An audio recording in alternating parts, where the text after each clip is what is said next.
લોકોને જ્યારે જોયા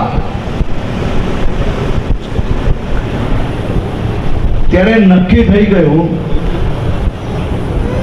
કે છોટા ઉદેપુરમાં આ ચૂંટણીમાં કમલ સિવાય બાકી બધું સુપડા સાફ અને ભારત માતા કી જય અને ભારતીય જનતા પાર્ટી જિંદાબાદના નારા અને તમારા નારા એ ચારેય દિશામાં એવા ગુંજ્યા કાલ સાંજે જે બાકી રહી ગયા છે ને તેમાં કેટલાય હવે પ્રચાર માટે નથી નીકળવાના. કોંગ્રેસના શાસનમાં મારા દાહોદ, છોટા ઉદેપુર આ બધા જિલ્લાના આદિવાસી ભાઈ બહેનોને શ્રમિકો સિવાય બીજું કોઈ કામ નહીં મળતું હતું.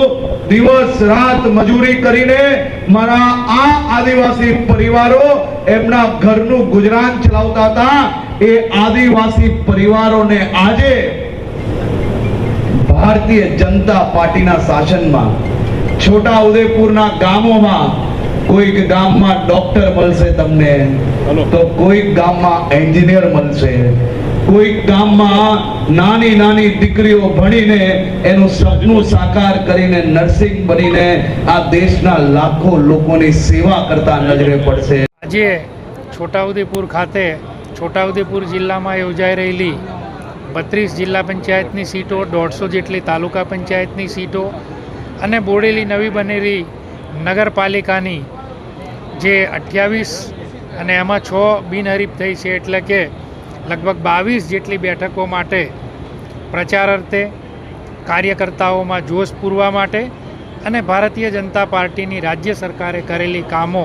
અને આ જિલ્લાને આપેલી ભેટોની કાર્યકર્તાઓને જાણ કરવા માટે અમારા નાયબ મુખ્યમંત્રી આદરણીય હર્ષભાઈ સંઘવી સાહેબ બોડેલી ખાતે આવી અને કાર્યકર્તાઓને માર્ગદર્શન આપ્યું. મેં 32 જિલ્લા પંચાયતો અને 150 તાલુકા પંચાયત અને 22 જેટલી બોડેલી નગરપાલિકાની જે આ સીટો છે એ સીટો પૂરેપૂરી જીતવા માટે અમારા સૌ ભારતીય જનતા પાર્ટીના કાર્યકર્તાઓનો પ્રયાસ રહેશે.